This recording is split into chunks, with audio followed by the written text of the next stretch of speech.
દર્શક મિત્રો, news for ઇન્ડિયામાં આપનું સ્વાગત છે। આજે વહેલી સવારે મેં આપી પહોંચ્યા છે જગન્નાથ મંદિર પાસે, જ્યાં 148 જે ભગવાન જગન્નાથજીની જે રથ આજે જે ઉપરવાનો છે તેને લઈને પૂર્વ ધારાસભ્ય, ભારતીય જનતા પાર્ટીના પૂર્વ ધારાસભ્ય ભૂષણભાઈ પણ અમારી સાથે જોડાયા છે। અમે એમની સાથે વાત કરીશું। 148મી જે રથ જળયાત્રાથી શરૂ કરીને રથયાત્રા, જળયાત્રા આવે એટલે દિવસ ગણાય અને રથયાત્રા હવે તો મિનિટો ગણાય। ભગવાન ભક્તોને મળવા માટે જ્યારે નગરચર્યાએ નીકળવાના છે ત્યારે ભક્તોની અંદર પણ આસ્થા અને શ્રદ્ધાનું ઘોડાપૂર છે અને એ રાહ જોઈને બેઠા છે, હે જગન્નાથ, તો મારે આગળ આવ, તારા ક્ષણની, તારી ઝાંખીની હું, મારો પરિવાર, સૌ લોકો રાહ જોઈને બેઠા છે।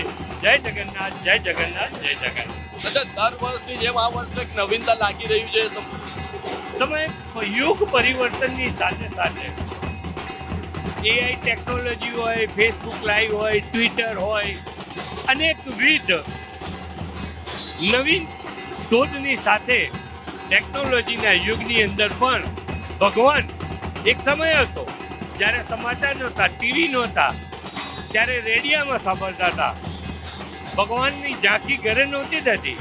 આજે આ સમાચાર સંસ્થાઓના માધ્યમથી સીધા ટીવીમાં, સીધા મોબાઈલમાં, ફેસબુકના લાઈવના માધ્યમથી સીધા જોઈ શકાય છે। ટેકનોલોજીના યુગમાં ભગવાનને જોડી અને ભક્તો સુધીના સેતુ બનવાનું કામ પણ તમારા જેવી સમાચાર સંસ્થાઓ કરી છે।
જ્યારે ભગવાન જગન્નાથજીની જે 148મી રથયાત્રા ગણતરીની મિનિટો બાકી છે. રથને અહીંથી મંદિરથી જે બહાર કાઢવામાં આવશે અને અમદાવાદમાં જે રૂટ નક્કી થયા હતા ત્યાં ફેરવવામાં આવશે. તો અત્યારે હાલમાં જે અહીંયા જે ભક્તો અને જે શ્રદ્ધાળુ તમામ લોકોમાં એક ઉત્સાહ જોવા મળી રહ્યો છે. અત્યારે હાલમાં અમારી સામે અમે એક અહીંયા વાતચીત.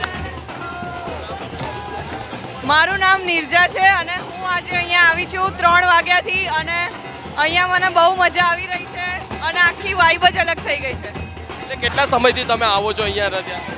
અમે 6-7 વર્ષથી આવીએ છીએ. આ વર્ષ કંઈક એવું નવીનતા કંઈક લાગે જોવા મળ્યું છે કંઈક? બહુ જ નવીનતા લાગે છે કેમ કે આ વખતે ભીડમાં ઊભા રહીને અંદરનો લાવો મળી રહ્યો છે, અંદર આવવાનો લાવો મળી રહ્યો છે અને આટલો સારો અવસર ગરબાનો બી લાવો મળી રહ્યો છે. એટલે તમે કેટલા વર્ષથી અહીંયા આવો છો? ને અમે અહીંયા 6-7 વર્ષથી આવીએ છીએ. 50-60. મારું નામ શારદાબેન માખણ છો. મારું નામ શારદા બળદેવ વાઘેલ. હું જમાલપુરમાં જ રહું છું. મારો બહુ ઉત્સાહ છે. 50-60 વર્ષથી અમે સેવા કરીએ તો પ્રભુની પણ એની મહેરબાની છે. જય રણછોડ, જય રણછોડ, જય રણછોડ, જય રણછોડ.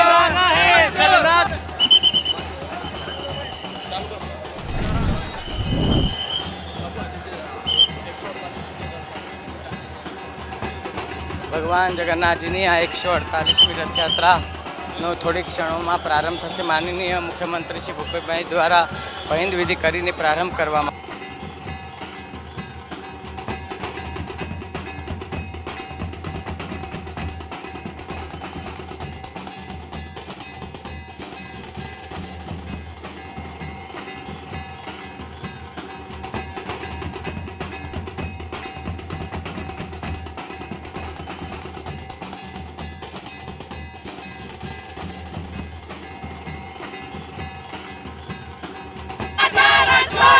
ડાકોરમાં કોણ છે? જય રણછોડ, જય રણછોડ, માખણ ચોર. રાજા રણછોડ છે, ભગવાન છે, રાજા રણછોડ છે, રાજા રણછોડ છે. હાથી ઘોડા પાલકી જય કનૈયા લાલ કી, હાથી ઘોડા પાલકી જય કનૈયા લાલ કી, હાથી ઘોડા જય કનૈયા લાલ કી, હાથી ઘોડા પાલકી જય કનૈયા લાલ.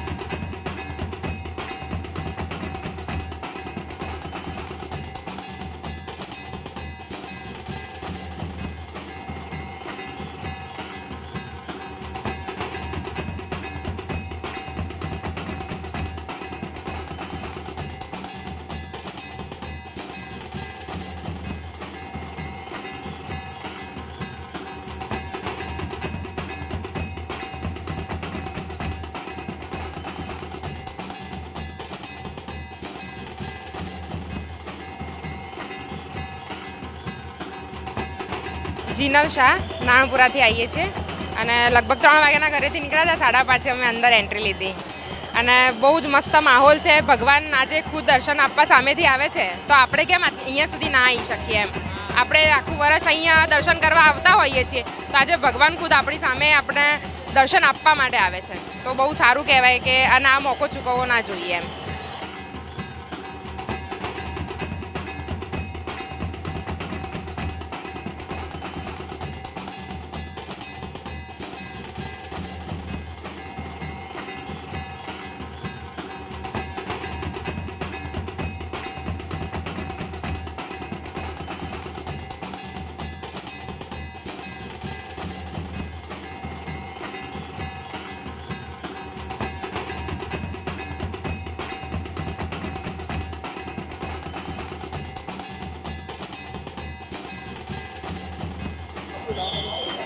હું ડૉક્ટર ચિરાગ પટેલ છું.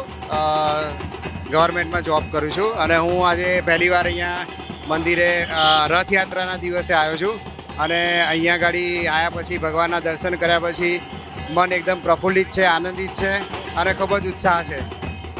રથયાત્રા અમે દર વખતે જોઈએ છે પણ આ મંદિરે રથ પ્રસ્થાન કરે છે એનો લાવો લેવા આજે પહેલી વખત આવ્યા છીએ. આજે પહેલી વખત જ્યારે તમે આવ્યા તો તમને કેવું અનુભવ થયો અને કેવું લાગ્યું? અહીંની વ્યવસ્થા ખૂબ સારી છે. પ્રશાસન જે છે એ ભીડ નિયંત્રણ ને બધું સારી રીતે કરી રહી છે અને સાથે સાથે બધાને દર્શનનો લાભ મળે એવી પણ વ્યવસ્થા છે. અને દરેક જણને અમે લાઇનમાં 3 વાગ્યાથી ઊભા હતા અને અમને લાભ દર્શનનો મળી ગયો. અમને ખૂબ આનંદ થયો.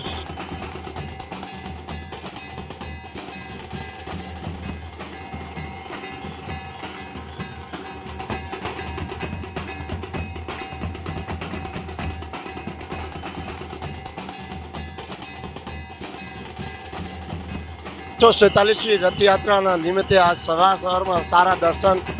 સવારમાં મોસમ બી કુદરતી સહાય, ગરમીના સહાય માટે રાત્રે સારી વરસાદ.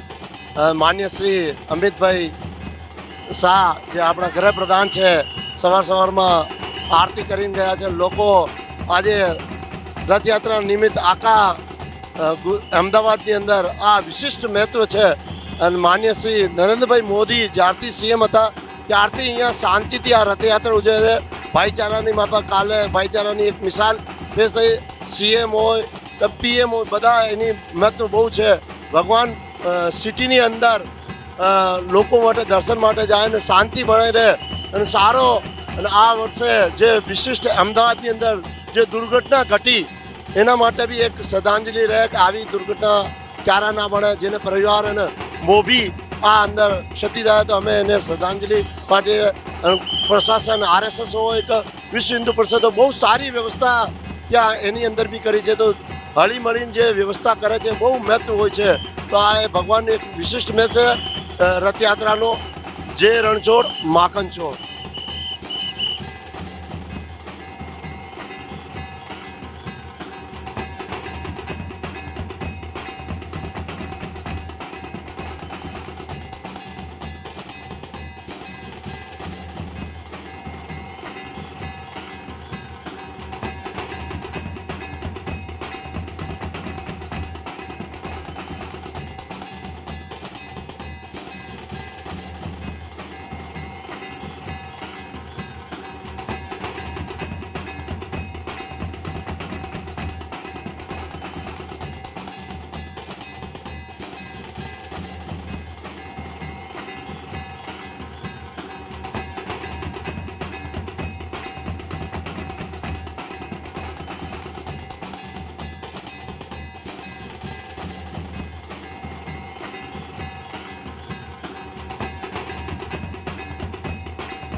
અમદાવાદમાં 148મી જે રથયાત્રા જે છે એ અત્યારે હાલમાં ખામાશા 4 રસ્તા પ્રસાર કરી ચૂકી છે અને અમારી સાથે જે ગજરાજ નાનપણથી જે દેખરેખ કરે છે ગજરાતોની જે અમારી સાથે જોડાય છે અમે એમની સાથે વાતચીત કરીશું. મારું નામ મહંત શ્રી જગદીશદાસજી, હાથીઓનું સંચાલન કરું છું, એમની દેખરેખ કરું છું. આ કેટલા વર્ષથી તમે દેખરેખ કરો છો અને કેટલા? મેં તો જ્યારથી મને સમજ પડી છે ત્યારથી હાથી જ જોયા છે મેં તો મારા જીવનમાં. મારે આ ત્રીજી પેઢી છે. અમારા દાદા ગુરુના સમયથી અમારી પાસે હાથીઓનું સાર સંભાળ છે. એટલે કેટલા હાથીઓની દેખરેખ કરવામાં અને અત્યારે હાલમાં જે જગન્નાથજીની યાત્રામાં કેટલા હાથીઓ છે? અત્યારે ટોટલ 17 હાથીઓ છે અને એમાં એક મેલ છે, 16 ફિમેલ છે, જે ભગવાન જગન્નાથજીની 148મી ભવ્ય રથયાત્રાની આગેવાની કરી રહ્યા છે.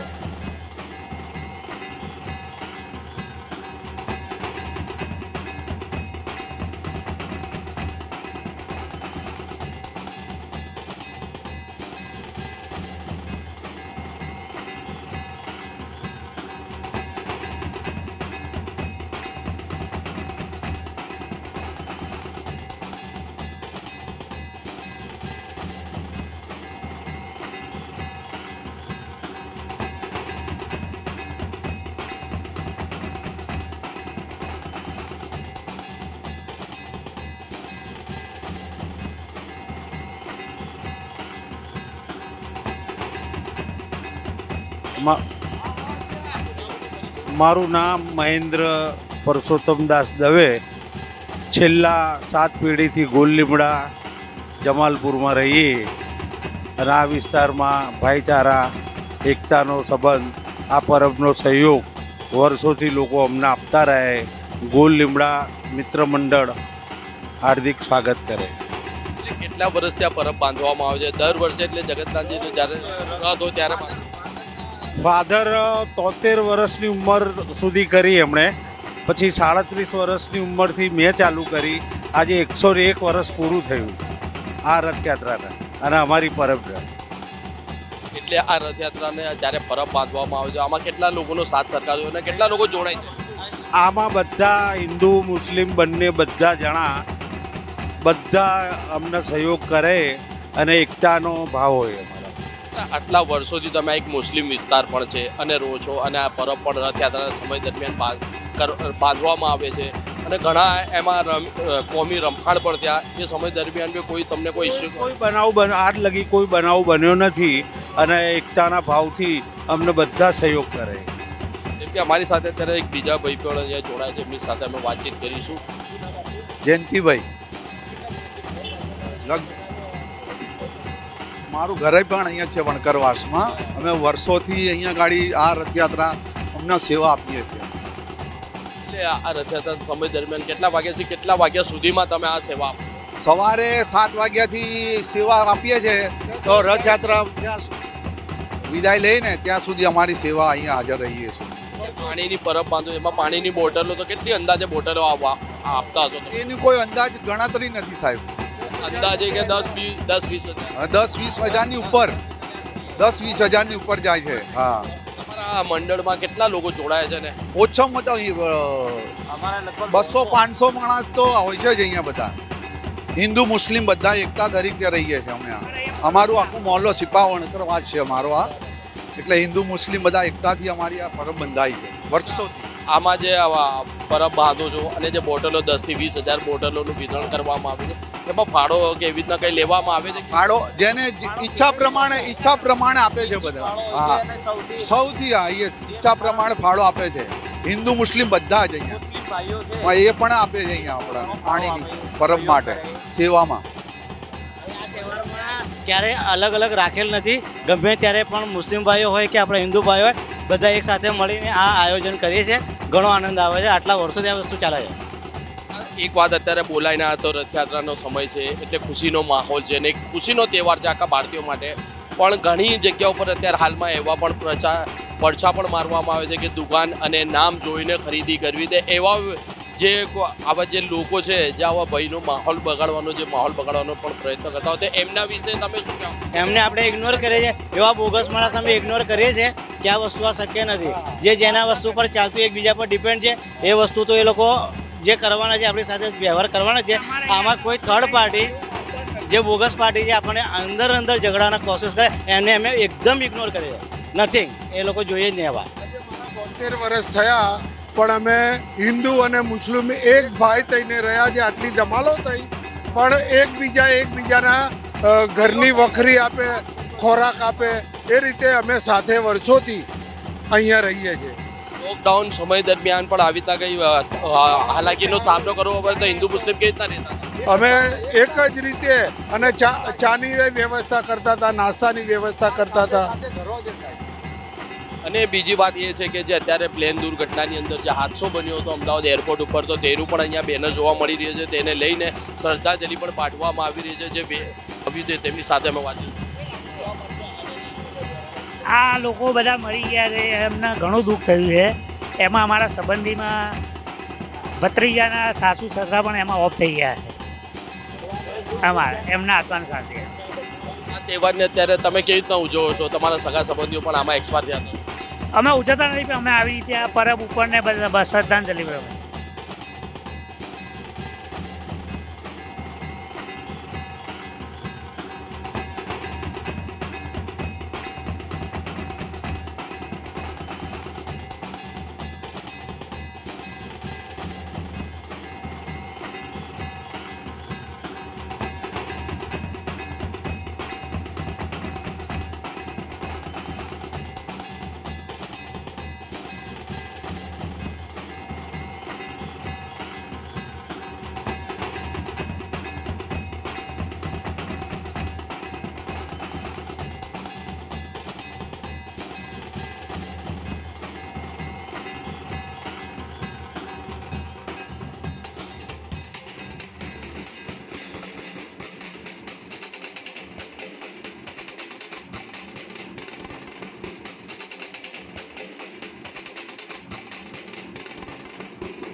Thank you.